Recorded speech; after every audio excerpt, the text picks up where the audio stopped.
আসসালামু আলাইকুম, কেমন আছেন সবাই? আজকে আপনাদের জন্য নিয়ে আসলাম কাঁথার আরেকটি ভিডিও। শুরু করার আগে বলে রাখি, আপনি যদি আমাদের চ্যানেলে নতুন হন তাহলে এরকম আরো ভিডিও পেতে আমাদের চ্যানেলটি ঘুরে আসতে পারেন এবং আরো নতুন ভিডিও পাওয়ার জন্য চ্যানেলটি সাবস্ক্রাইব করে রাখুন। তাহলে চলুন শুরু করা যাক। বাড়িতে এই ধরনের কাঁথা সহজে আঁকতে আপনারা যে কাজটি করতে পারেন তা হলো আপনারা প্রথমে ডিজাইনগুলো আলাদা কাগজে এঁকে নিতে পারেন। তারপর ডিজাইনগুলোকে কাঁথার নিচে রেখে ছাপ দিয়ে সহজে এবং প্রতিবার একই ডিজাইনে একটি কাঁথা তৈরি করে ফেলতে পারবেন।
আমি আগে এঁকে ফেলা কাগজটি কাপড়ের নিচে রাখার পর নিশ্চয়ই আপনারা ডিজাইনটির ছাপ দেখতে পাচ্ছেন। এভাবে আশা করছি আপনারা ডিজাইনের এঁকে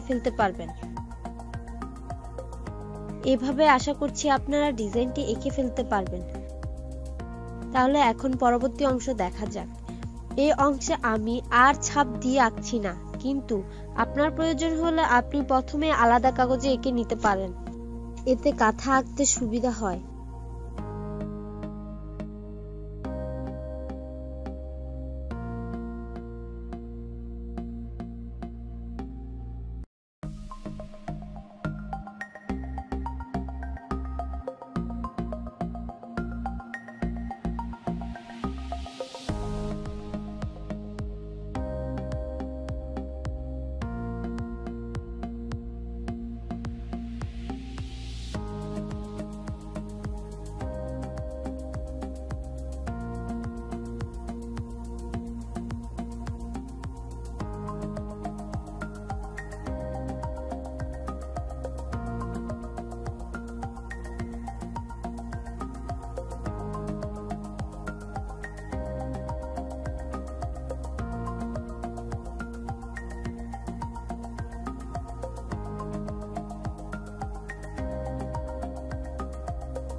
ভিডিওটি ভালো লাগলে লাইক করুন, কমেন্ট করে আপনার মতামত জানান আর এই রকম আরো ভিডিও পেতে সাবস্ক্রাইব করে বেল আইকনে প্রেস করুন।